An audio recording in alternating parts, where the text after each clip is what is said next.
सियासी मैथ्स भी अजीब होता है। खुद की बड़ाई करनी हो तो 1 + 1 11 हो जाता है, और खुद की नाकामी छिपानी हो तो 1 + 1 2 तो नहीं होता, 2 से कम कुछ भी हो सकता है। नमस्कार, आप देख रहे हैं प्राइम डिबेट। आपके साथ मैं हूं स्वप्निल। हमारे जहन में सरकारी शब्द की जो छवि है, कहीं वही सरकारी कोरोना आंकड़ों का सच तो नहीं। बीमारों की खबर, लाशों की खबर सुर्खियां बन रही हैं, और नंबर्स का आधार सरकारी है। सिर्फ आरटीपीसीआर जिसकी एक्यूरेसी 60% है, जो कहेगा वही सरकारें मानेंगी। फिर एचआरसीटी का क्या? गांव में या निजी अस्पतालों में जो मामले हैं, उनमें से कितने मामले सरकारी आंकड़ों में जगह बना पा रहे हैं, वो भी तब जब रैंडम सैंपलिंग इतिहास की बात हो चुकी है। टेस्टिंग किट का टोटा है और 3 से 4 दिनों में रिपोर्ट आना आम बात हो चली है। आज बहस इसी पर। पहले प्राइम डिबेट के प्राइम सवाल नंबर 1, क्या हमसे आंकड़े छिपाए जा रहे हैं? देखिए, मैं कुछ इंस्टेंसेस बता दूं। हॉस्पिटल्स जो डेथ की इंफॉर्मेशन दे रही है और प्रशासन जो आंकड़े जारी कर रहा है, उसमें कुछ जगहों पर डिफरेंस सामने आया। तो क्या हमसे आंकड़े छिपाए जा रहे हैं, या सरकारें ही खुद सच खंगाल नहीं पा रही?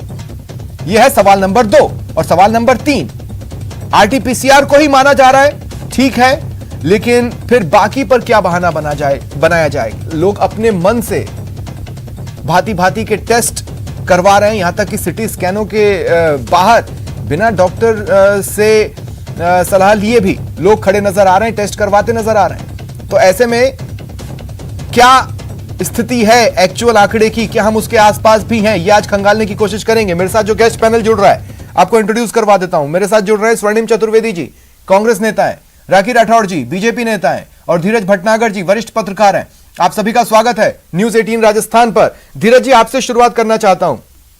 मैं सिर्फ यह कहना चाहता हूं कि सरकारी शब्द को लेकर सभी के जहन में एक छवि होती है, और न जाने क्यों आंकड़े सरकारी होने का डर दिखा रहे हैं। यह मैं इसलिए कह रहा हूं क्योंकि रूरल स्टेटस को यह रिफ्लेक्ट नहीं कर रहे हैं।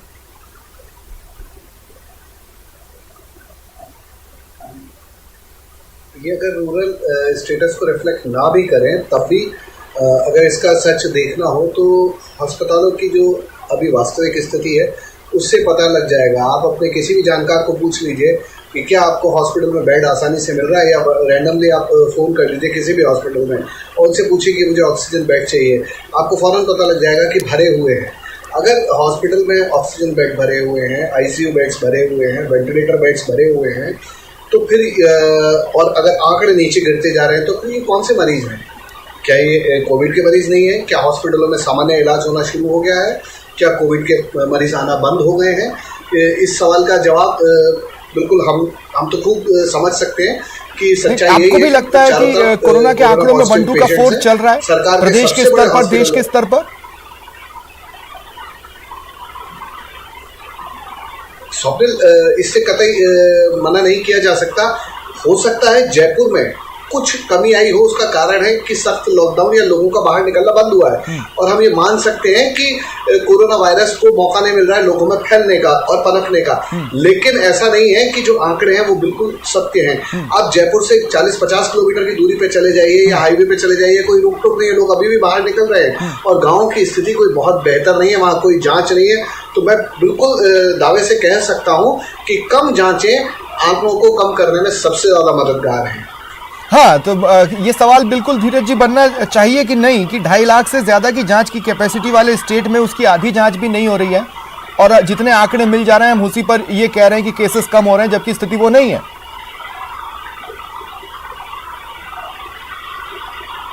ये तो सबसे महत्वपूर्ण सवाल यही है कि अगर आपकी कैपेसिटी 2.5 लाख की है, तो आप 2.5 लाख जांचें कर दीजिए, और फिर बताइए कि 2.5 लाख में से कितने नेगेटिव आए हैं। अगर आप जांच कम करेंगे तो जाहिर है आंकड़े कम होते चले जाएंगे, लेकिन जिस वक्त आप पूरी कैपेसिटी के साथ अगर टेस्ट करना शुरू कर दिए, तो अभी आंकड़े कम होते दिख नहीं रहे हैं। हालांकि ये गिरता हुआ जो ग्राफ है, वो सुकून देने वाला जरूर हो सकता है आम जन के लिए। सरकार बता दे कि हम सही रास्ते पे चल रहे हैं, लेकिन हालात सही रास्ते वाले दिखाई नहीं दे रहे हैं। ठीक है धीरज जी, आगे आपके पास आता हूं। और ये जो महत्वपूर्ण सवाल 2.5 लाख से ज्यादा की जांच की कैपेसिटी वाला, ये स्वर्णिम जी मैं आपसे जरूर पूछूंगा, लेकिन उससे पहले एक पॉइंट और मैं डिबेट के पैनल में लाना चाहता हूं, जो कि केंद्र सरकार से जुड़ा है। इसलिए राखी जी आपके पास आ रहा हूं।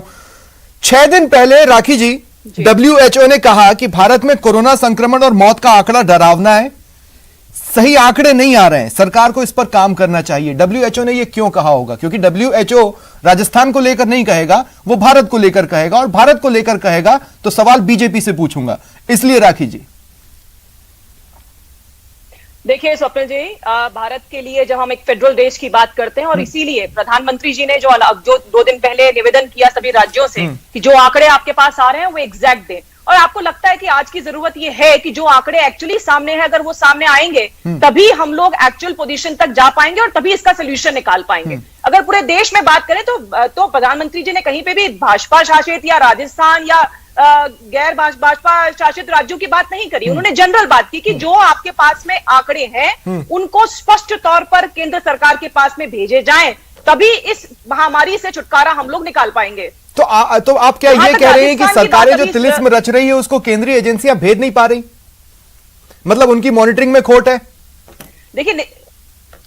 देखिए यहां से जो आंकड़े जा रहे हैं, जैसे मैं बताऊं, पिछले अगर 15 दिनों की मैं बात करूं तो 17 जिलों के अंदर जो मौत के आंकड़े आ रहे हैं, जो 1400 का आंकड़ा सरकार दे रही है, जबकि एक्चुअल पोजीशन वहां 2700 के आसपास है। तो डबल रेट्स आ रही है। यहां से जो आंकड़े दे रहे हैं, आपने अपनी रिपोर्ट में कहा कि क्या जो स्टेट गवर्नमेंट है वो लाचार है, उसके पास में कोई आंकड़ों का निकालने का तरीका नहीं है। लेकिन ये तरीके तो समाचार पत्रों के माध्यम से और मीडिया पर्सन जाकर के जितने भी शमशान घाट है वहां पर मिल रहे हैं ये सब आंकड़े। तो ये सभी जो आंकड़े हैं ये राज्य सरकारों को, केंद्र सरकारों को सही देने की बात है, और यही प्रधानमंत्री जी ने कहा है। नहीं, मैं आपसे ये पूछ रहा हूं ना कि आपका खुद का भी तो एक मॉनिटरिंग सिस्टम है ना, आपका खुद का एक मॉनिटरिंग सिस्टम है, वो क्यों लूप होल्स डिटेक्ट नहीं कर पा रहा है अब तक? WHO को बताना पड़ रहा है। देखिए प्रधानमंत्री जी ने जो बात कही है उसका मतलब भी यही है कि जिस तरह से यहाँ पर इस तरह दूसरी लहर के अंदर पूरे देश के अंदर जो समस्या चल रही है उसके सुधार में ये जरूरी है कि सभी जो केसेस हैं वो लगातार अपने सामने आए।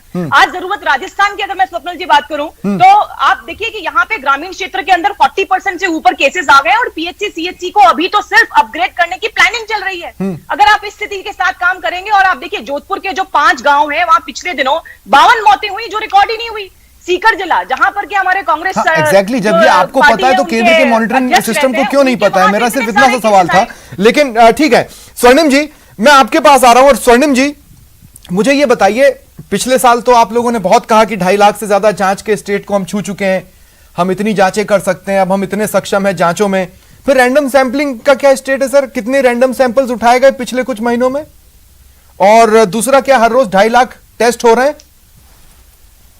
देखिए स्वप्निल जी, मैं आपको ये बताना चाहता हूँ कि आपने 2 बातें कही। एक तो सिर्फ जांच की बात हुई है, रैंडम सैंपलिंग की, एक आपने रूरल एरिया में जो संक्रमण बढ़ रहा है इसके बारे में हमारी बातचीत हुई है। तो आप यह देखें, कभी यहाँ पे सैंपलिंग बढ़ती है, कभी घटती है। वो इस आधार पर बढ़ती है जब कंटेनमेंट जोन बनाया जाता है, जिस जोन में नए मरीज आते हैं तो वहाँ पे पूरे जोन का जो रैंडम सैंपलिंग की जाती है, जाके घर घर सर्वे किया जाता है, तो उस वक्त जांच बढ़ जाती है। और अभी स्थिति यह है कि पूरे राजस्थान में जांच के लिए, क्योंकि जिनको एक दिन में कितनी जांच हो रही है सर? सिम्टम्स नहीं आ रहे हैं एक दिन में कितनी जांच हो रही है? देखिए मैं आपको यही बता रहा हूँ ना, कभी 40,000 भी होती है और 81,000 भी। तो क्या 2.5 लाख की कैपेसिटी के साथ हम 40,000 करेंगे तो हम रियल आंकड़ों को चलिए छुपा नहीं रहे, लेट कर रहे हैं। मैं ये बताना चाह रहा हूँ कि हम छुपा नहीं रहे, हम जांच तो व्यक्ति की करेंगे, जो बीमारी महसूस करेगा उसी की जांच की जाती है। और उसके लिए मैं भी आपको जो रूरल एरिया में जो कार्य चल रहा है इसके बारे में थोड़ा प्रकाश डालना चाहता हूँ, क्योंकि अभी इस बारे में काफी चर्चा हुई। तो जो रूरल एरिया में अगर ये आया है कि 40% तक मरीज रूरल एरिया से हैं, और कुछ बीकानेर एरिया है जहाँ पे 70% तक रूरल एरिया से मरीज आए, तो वहां पे जांच हुई, इसीलिए यह पता पड़ा। और जांच किस तरह से हो रही है इसका थोड़ा सा मैं ब्यौरा देना चाहता हूँ आपको, कि वहां पे पूरे रूरल एरिया में जितने भी ग्रामीण एरिया हैं वहां घर घर सर्वे हो रहा है। हमारे जो सरकारी तंत्र है, चाहे आशा सहयोगिनी हो, चाहे टीचर्स हो, चाहे आंगनवाड़ी वर्कर हो, घर घर जाकर के सर्वे कर रहे हैं। और जहां भी पता पड़ता है कि कोई सिम्टम्स है, खांसी जुकाम तक के भी, तो वहां पे से सैंपल लिया जाता है। और आज पूरे पर अगर इतनी शिद्दत से आप लोग सैंपल्स कलेक्ट कर रहे हैं स्वर्णिम जी, तो भी रिपोर्ट तो 40,000 45,000 के आसपास की आ रही है। और 40-45 हजार में से अगर आप ये देखें कि कुछ दिनों पहले तक 17,000 तक केस आ रहे थे, अभी 3-4 रोज पहले तक, तो ये तो बहुत ज्यादा रेट था ना। ऐसे में हम सैंपल्स कलेक्ट करने में हीला हवाली क्यों कर रहे हैं, लेट लतीफ क्यों हो रहे हैं? हम क्यों रैंडम सैंपलिंग को धार नहीं दे देते? क्यों? क्योंकि एक दिन में ज्यादा आंकड़े आएंगे तो किरकिरी हो जाएगी। स्वप्निल जी, कोई किरकिरी की बात नहीं, हमें तो इलाज करना है। और सबसे बड़ी बात यह है कि सरकार ने घर घर सर्वे प्रारंभ किया है ही इसलिए है कि कोई अछूता ना रह जाए मरीज, किसी से किसी को संक्रमण फैलाने का या फैलने का खतरा ना रहे, इसलिए घर घर सर्वे हो रहा है। और कलेक्टर्स भी आज फील्ड में उतरे हुए हैं, इसीलिए इस चीज को सर शेखावाटी के कई गांव जिनमें सिम्टम्स हैं कोरोना प्रभावित होने के, कोरोना पीड़ित होने के, वो आसपास से बस चर्चा करके वहीं पे घरों के अंदर हैं, वो अभी तक सरकारी कागजों में अपनी जगह नहीं बना पाए, सरकारी आंकड़ों में नहीं आ पाए, है ना। इसलिए मेरा सवाल आपसे, जैसे मैं आपको बता दूं कि आरटीपीसीआर में संक्रमण का पता नहीं चला, लोग अपने मर्जी से सिटी स्कैन कराने पहुंच गए या एचआरसीटी के लिए लाइनों में लग गए और उसमें उनको पॉजिटिव आ गया। तो ये जो उथल पुथल की कंडीशन है, हम तो सिर्फ आरटीपीसीआर मान रहे हैं, उसके अलावा तो कुछ मान नहीं रहे, तो ये तो संख्या कुछ भी हो सकती है। आप भले ही 11,000 कुछ आंकड़े जारी कर दीजिए आज के या बीते 24 घंटे के। नहीं स्वप्निल जी, ऐसा नहीं है कि जो भी टेस्ट हो रहे हैं उन टेस्ट में अगर आपने जो कहा आरटीपीसीआर में नहीं आ रहा, लेकिन डॉक्टर को उसके सिम्टम्स लग रहे हैं कि जो ऐसा लगता है कि ये कोरोना का पेशेंट होगा या संक्रमित है, तो उसके लिए उसके जो है जो ये एक्सरे कराया जाता है या मैं आपको बताऊं, आप जो बात बोल रहे हैं स्वर्णिम जी, मैं धीरज जी आपके पास आ रहा हूं। लॉकडाउन है, मूवमेंट नहीं करना है, गांव वाला कहां जाएगा सर? गांव वाला कहां जाएगा? वो कैसे बुक करेगा? वो किस तरह से प्रशासन को बताएगा कि हमारे अंदर ये सिम्टम्स हैं या नहीं है, या मैं एसिम्प्टोमेटिक हूं, उसे एसिम्प्टोमेटिक का मीनिंग भी शायद ही पता हो।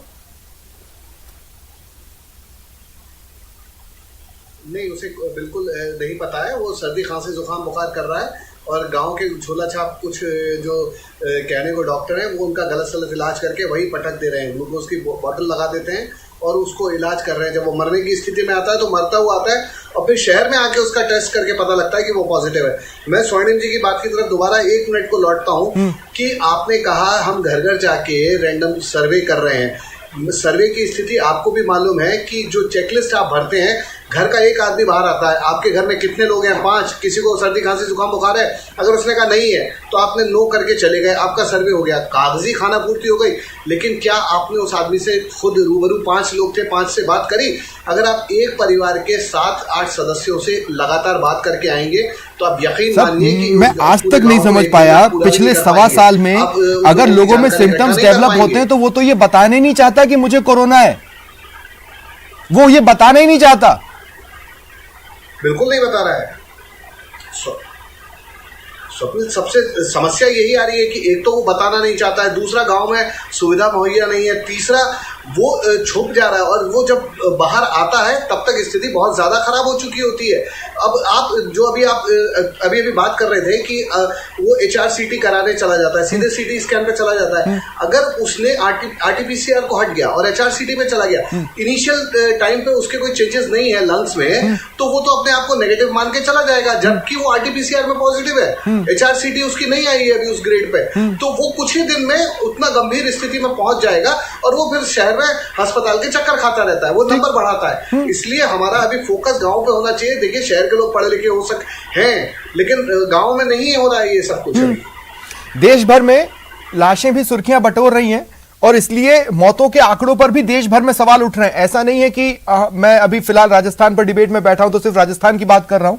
मेरे साथ 2 ऐसी पॉलिटिकल पार्टीज हैं जो नेशनल पार्टीज हैं, उनसे तो मैं किसी भी स्टेट से जुड़ा सवाल पूछ ही सकता हूं, उनकी जिम्मेदारी बनती है बताने की। राखी जी, हाल ही में कुछ ही दिनों पहले मध्य प्रदेश में सीएम शिवराज सिंह चौहान विधायकों के साथ जुड़े वीडियो कॉन्फ्रेंसिंग में, और अजय बिश्नोई जो कि भाजपा विधायक हैं, उन्होंने ही कह दिया कि सर प्रशासन आंकड़े छिपा रहा है।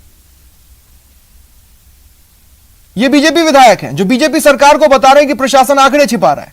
तो आंकड़े कहां किस तरह से छिपाए जा रहे हैं? और मेरा सवाल फिर वही है कि सेंट्रल मॉनिटरिंग सिस्टम इस पेज को भेद क्यों नहीं पा रहा? रोज जुड़ रहा है शाम को अधिकारियों के साथ, पता कुछ है नहीं।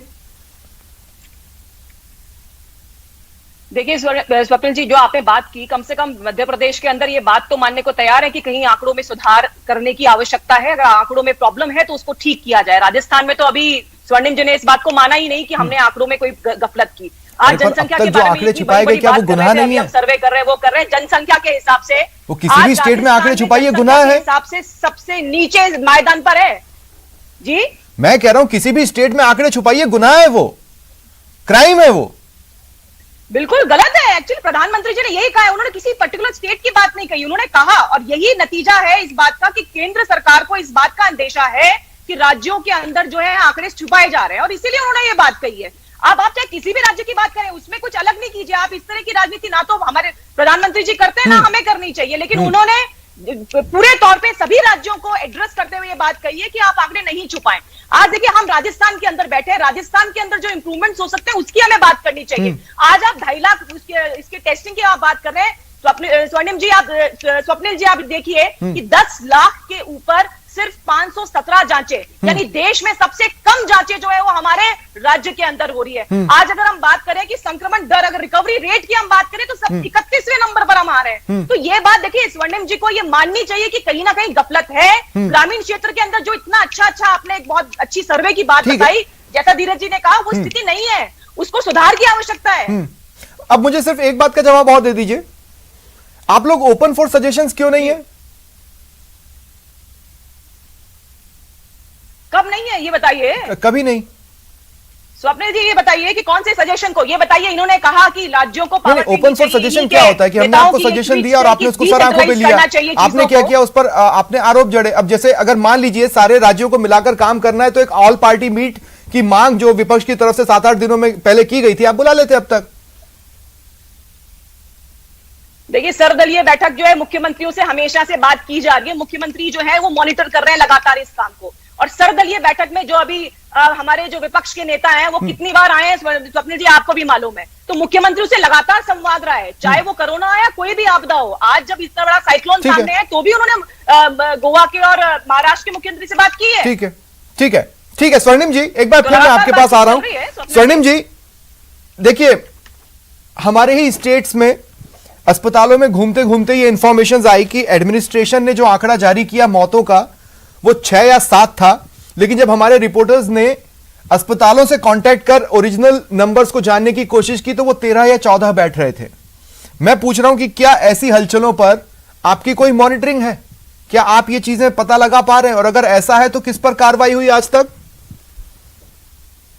देखिए स्वप्निल जी, हमारी सरकार ने पहले भी ये कहा है और हमारे चिकित्सा मंत्री, मुख्यमंत्री भी कह चुके हैं, हमें मौत के आंकड़े या कोई भी आंकड़े छुपाने की आवश्यकता नहीं और हम छुपाना भी नहीं चाहते। तो प्रशासन क्यों छुपा रहा है? मेरी बात सुनिए, मैं आपको जो बता रहा हूं कि इसमें जो बात आ रही है, अभी राखी जी ने बहुत बढ़ चढ़ के बातें कही कि जो आप शमशान में देखें और यहाँ देखें, राखी जी एक पार्षद है, इनको पता है नगर निगम की एक कार्रवाई होती है कि जो भी डेथ सर्टिफिकेट बनते हैं, क्योंकि आजकल रजिस्ट्रेशन होना जरूरी है। किसी भी व्यक्ति की यदि डेथ हुई है और शमशान में उसका क्रियाकर्म होगा या किसी भी जगह पे जहां भी उसका क्रियाकर्म होगा, उसका डेथ सर्टिफिकेट के लिए आवेदन वहीं से जाता है और यह पता पड़ता है कि क्यों हो रहा है। तो ये कोई भी ना अस्पताल छुपा सकता, ना सरकार छुपा सकती, क्योंकि ये एक 2 टायर जो है 2 टायर वो स्टेटमेंट जाता है, जहां से हॉस्पिटल से भी जाता है और शमशान से भी जाता है, तो कोई इसको छुपा नहीं सकता। लेकिन इसमें नहीं, लेकिन शमशान में जितनी चिताएं जली उस नंबर्स को भी कैलकुलेट करें तो एडमिनिस्ट्रेशन के नंबर से तो ज्यादा ही चिताएं जल रही हैं।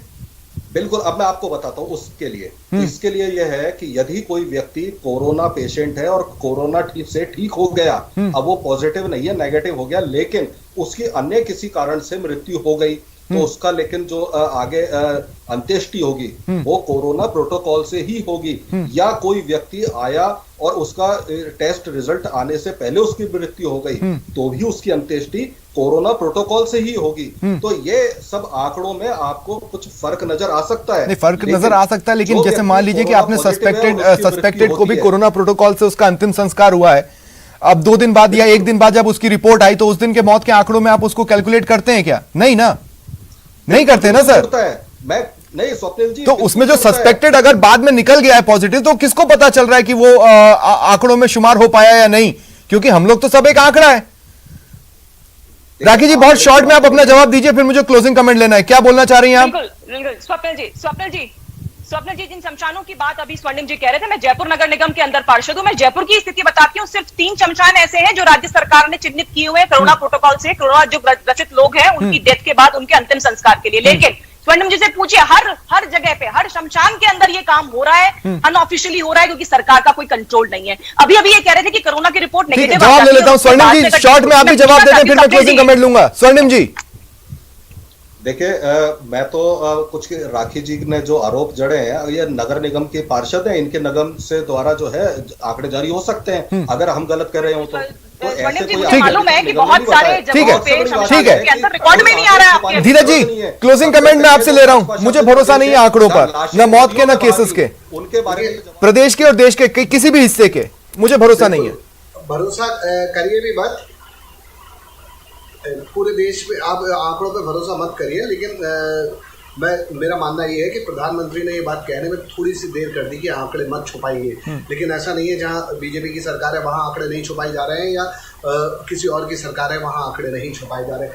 आंकड़े छुपाने से किसी सरकार को कोई फायदा नहीं हो रहा है। इसका दूसरा तरीका भी हो सकता था कि वो नंबर बताकर लोगों को समझा सकते थे कि देखिए भयावह स्थिति इतनी है, आप प्लीज प्रोटोकॉल का पालन करिए, अपनी दूरी बनाए रखिए, और अगर कोई भी लक्षण है तो बाहर आइए और इलाज कराइए। शुक्रिया आप तीनों का मेरे साथ जुड़ने के लिए, चर्चा में शामिल होने के लिए। फिलहाल इतना ही, नमस्कार।